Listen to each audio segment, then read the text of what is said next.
Welcome back. It's been a little while. It's been a decent winter here in Michigan. Got a little bit of snow. It is going away now.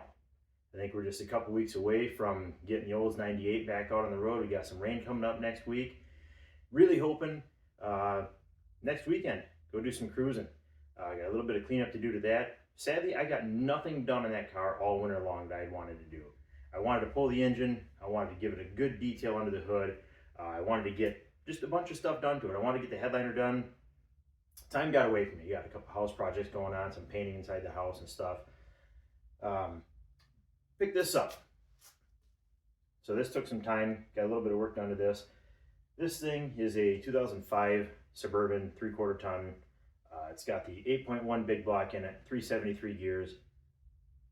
It has almost 300,000 miles. Mileage doesn't scare me. A lot of times I look at miles as a good deal. People get rid of them cheap. Nobody wants them. To me, I'm more of a rust guy. As long as there's no rust, I don't want rust. So this thing here, I went up to Traverse City and picked this up, and it is there is no rust on it. I mean, it has a little bit of surface rust underneath in some spots, but for 300,000 miles, this thing is super, super clean. So already what I've done so far, I recovered the driver's seat. Didn't get any of that on video. I was just kind of in a rush. It was cold. I was just trying to get stuff done. But basically, I did it in the vehicle. I didn't pull the seat out or anything. Did a new seat bottom, a new seat back, armrest, and a new seat foam as well. World of difference. So much better. I put these wheels and tires on. I bought these off, you can kind of see it back here. Bought these off Facebook Marketplace for a good price. Threw those on. I do have a set of the factory PYO wheels. My goal with those is to clean them up and polish them, get rid of the clear coat, polish them, make them look really, really nice. They'll probably find their way on here. I love those wheels. Always liked them since I had my 03 3/4 ton Duramax. But long story short, that thing was a rot box, had to go away. But this should pull my camper just fine. We live in Michigan. We don't pull more than a couple times a year, and 90% of our pulling is in the state anyway. We've only pulled it out of state once. So I'm not worried about mountains or anything like that. Michigan is relatively flat, relatively calm where we are. So this thing, it does have a 10,000 pound tow rating. Our camper is about 9,500 pound GVWR, so we should be all right. Other updates we've got, I picked up a 03 Park Avenue Ultra. You can't see it back here from the lights and the engine lift and all this stuff, but I'll bring the camera in and show it a little bit. This guy here, I picked it up originally as a flipper, and then I've always kind of liked these cars. I'm if you don't know any better, I'm a kind of a front wheel drive GM geek. These cars have always kind of had a special place in my heart, and I found I got a chance to get an 03 Black Ultra, and this thing is clean. It's like 130,000 miles on it, and I bought it from a friend of mine. And originally I was just gonna flip it. And then I got thinking about it, so you know what, maybe I should keep it. I really like it. And then I picked up the Suburban, and just between the Suburban and 98 and other stuff we've got going on, it's just probably going to go. I really don't have the need for another vehicle. I'm not saving anything. The Suburban gets horrendous gas mileage. I live 10 miles from work, so it's not a big deal. So 10 miles a gallon really isn't the end of the world. And I'm not saving enough money in fuel driving this to make up the cost of the insurance and everything, maintenance on it. So I like it, but I've got the 98 as my cruiser, so this is probably going to go down the road.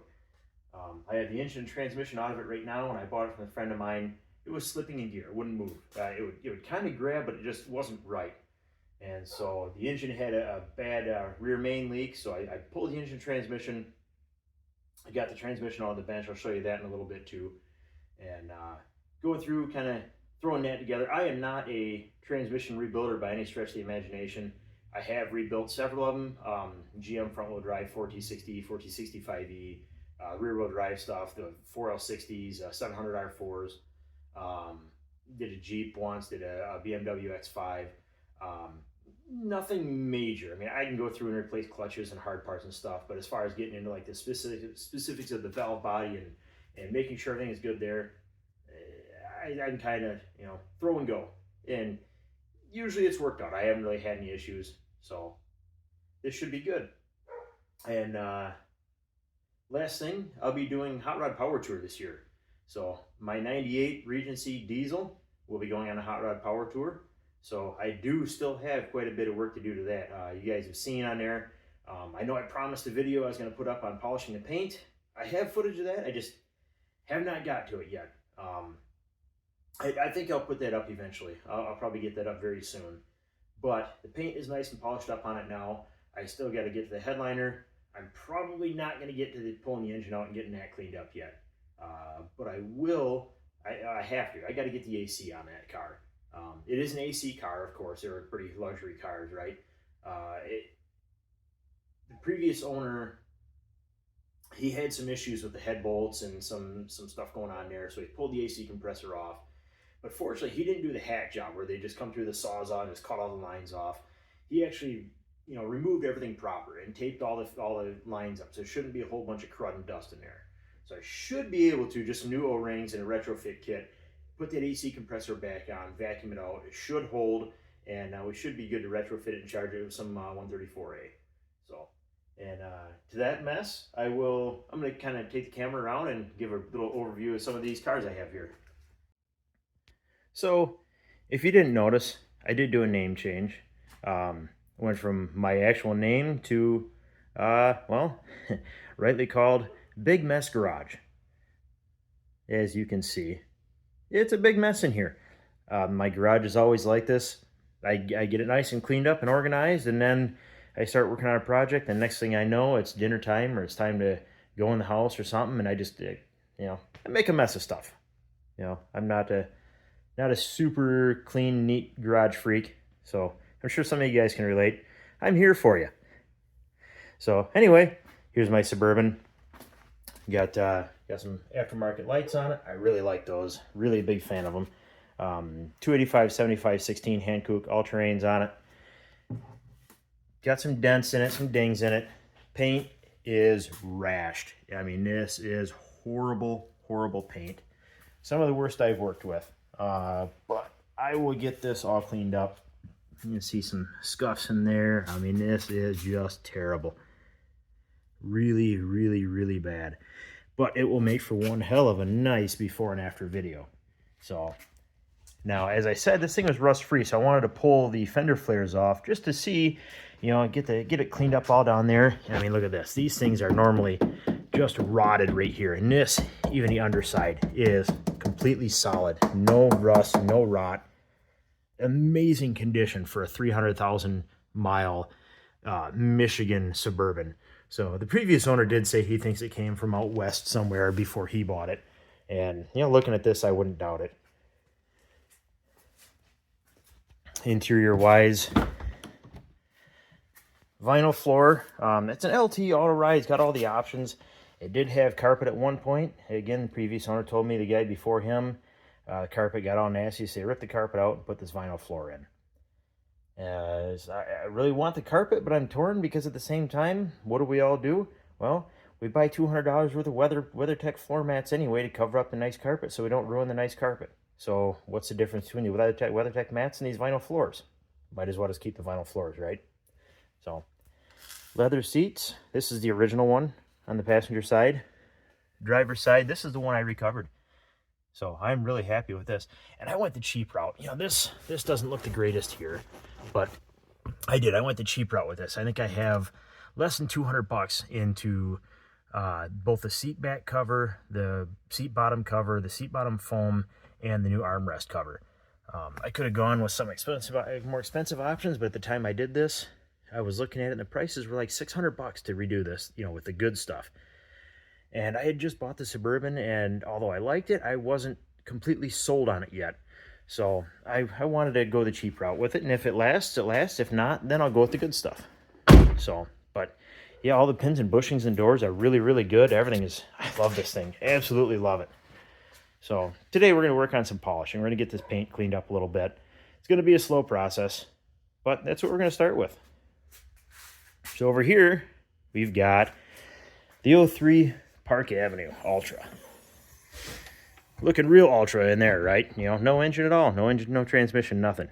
So this car was a modified car. It had, pretty, not a really built motor, but I think if I remember right, it had a good cam in it, had some heads, tune. I'm not sure if it had any head work in it. Headers, excuse me, exhaust headers, cam, intake, ported supercharger, small pulley, all that good stuff. I don't know if it had any head work, but it ran pretty good. Had a built transmission, and so a friend of mine bought it. He was gonna part it out and then fix it up and then sell it as a stock vehicle, and he kind of lost interest after he got it back together and the transmission didn't work. He put a junkyard trans in, and he kind of got shafted on that deal. So interior in this is pretty nice. I mean, it's gonna need some cleanup, and this center console peeling is so common in all these Buicks of these this era. But I mean, it's pretty nice. It is very clean in here. No rips or tears or nothing. I'll get this cleaned up, and this thing will make a really nice vehicle for somebody and be very enjoyable. The underside is pretty rust free on this as well. Let's look underneath here. It's very clean. Little bit of rust right there, but I mean no rot, no nothing. Very, very good. So again, this will make a very good car for somebody. And of course, I have the decision-making capabilities of a squirrel crossing the road, so right now I say I'll sell it, but who the hell knows? I mean, maybe it comes down to it, maybe I'll end up keeping it. And here's the engine out of it. So just a stock engine. I do believe this is a L36 bottom end from what I understand, so it is a top swap. So get it in there. I have to get a hold of ZZP and get a tune for it to make sure it's safe to run. But once that's done, it'll be very, very reliable. Transmission here, so I got it all apart. Again, big mess garage, right? So yeah, had some clutches that were in there that were slipping a little bit, but long story short, what ended up being the whole problem with it? This damn thing right here, right there. I have no idea what happened. It had to have been at the junkyard. This car, a friend of mine that I bought it from said he bought it out of a wrecked car. And so when they pulled the transmission, or when the car got in a wreck, something must have punctured the pan and then actually punctured that supply line to one of the accumulators for the transmission. And so that was actually just bleeding off all the pressure and basically wouldn't allow it to get any clutch pressure. So everything else in transmission looked fine. So I got a hold of another friend of mine and got a tube for that, and got on Rock Auto and got some new clutches for it. The clutches looked fine, but I'm not going to send it with all, they were slipping in it. So put some new clutches in it, and we'll take off with that. So we'll go outside and give an update on the 98. And of course the 98 normally sits in the garage, but it's out here right now because I got the Suburban in there to do some polishing on it. So she is looking fantastic. The Vogues and the appliance wire wheels, could not be happier. I absolutely love this car. My kids are excited for it to be out. My wife is excited for it to be out. She will make, as far as I'm concerned, it will make a fantastic hot rod power tour car. Although I'll probably be one of the slowest cars on the tour, because let's face it, this is not a hot rod, and I know that. Do a little start for it. I did start it earlier to get it out of the garage, but it is not warmed up.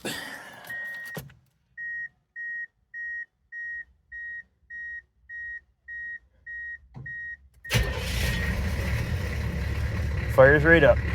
I've only started this a couple of times all winter long.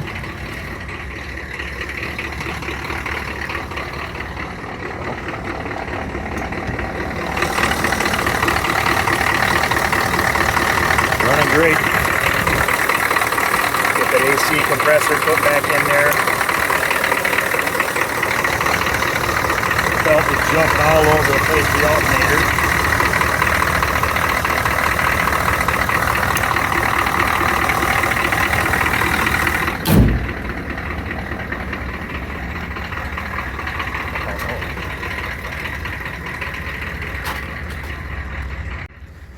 Alright, little camera glitch there.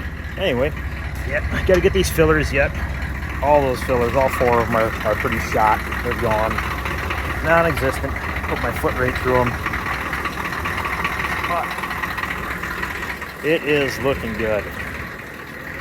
No smoke, no nothing coming out of the engine. That engine is healthy. I am so glad I decided to try to get this thing running instead of just swapping out the new engine. So, which, by the way, that's actually something I haven't shown anybody yet. So this car came with a new old stock engine. Yeah, wintertime setup here. We got the wife's summer wheels and tires for her Durango, and the 18-inch Cadillac wheels that'll be going back on the Seville, and our summertime campground cruiser, the Booze Cruiser, the Blue Job. So, back in the garage. So, show you here. Like I said, that 98 came with, the guy actually had this, and I doubt you've ever seen one of these before. A new old stock 81 Olds 98 diesel. Well, not 98, but Oldsmobile 350 diesel. This thing sitting on the pallet right from GM. Never been ran, never been put in a vehicle. Just sitting here. I mean, it's still got the paper tags. Still got the lines from the bender for the reference marks. And the new injection pump. This thing is ready to drop in. I mean, it is just an absolute jewel. Brand new engine. Best part is I paid $950 for this engine and that car. So, yeah, I'm really glad I didn't have to put this thing in there. I did not want to. As far as I'm concerned, this thing, I have no idea. I'm sure it's good. I'm sure I could put it in a car and it'd fire right up and run. But yeah, I don't want to sell it. I don't want to get rid of it. I don't want to use it. To me, these engines aren't really worth a whole lot anyway. But to me, it's cool. Just you're probably never going to see one of these ever again. Not a new old stock one. I'm sure you'll see rebuilt ones or clean looking, fresh painted up ones. But as far as one strapped to the crate on the pallet, new old stock, no. Nope. It's a 355 small block Chevy out of my 82 Cutlass that I had. I think it was another rot box. It looked good from 20 feet, but it was just a terrible, terrible rotted out car. So parted out and sold it for parts and kept the engine out of it, kept the transmission out of it, and there you go.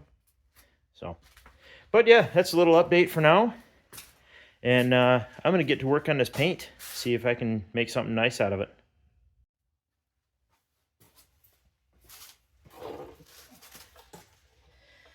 So we're going to start some polishing up. So I'll be using, I've got some Menzerna Heavy Cut Compound 400. Menzerna has been my go-to since I started doing this 16 years ago. And it has never let me down. I've tried others before. This stuff always works for me. And I'll be using my trusty Griot's Garage 6-inch orbital. This thing is probably 12 years old now. It's seen better days, but it still works. And I've got a Meguiar's microfiber pad. I'm going to try to get some good cut out of this. As you can see, this paint is just trashed. So I'm going heavy cut. I'm going to chop it down. And we'll come back later and we'll polish it up and get rid of any swirls or buffing trails that this would give us.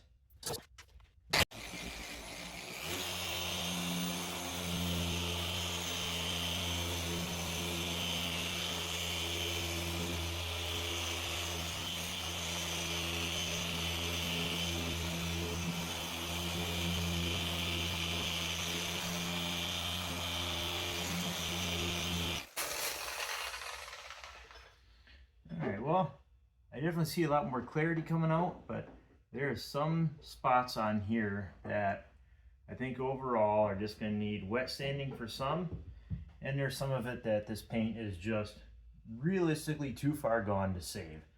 Now, I fully realized that when I bought this. I realized that going into this polishing, that I knew just from past experience that there was going to be some spots on this, really a lot of them, that there's just no amount of polishing that's going to save. There is rock chips and paint missing and stuff all over it that is really, really bad. I bought a touch-up pen in this color. It's the GM Dark Spiral Gray Metallic. So I'm going to touch up some of those spots. I'm going to fill them in a little bit. This is never going to be perfection with this. It's not possible with paint this far gone. What I'm going for is just something that's going to look good. 20 feet away across the parking lot, this thing is going to look fantastic. Up close, yeah, it's going to look pretty terrible. It's going to look like a 300,000 mile beater. But overall, it's going to look pretty good. I think we'll be able to make it to where I'm happy with it. So we got some deep scratches here like this. We'll see what I can do with that between the touch-up paint and some polishing and maybe some light wet sanding. So we'll see what we get. I'll update as I go.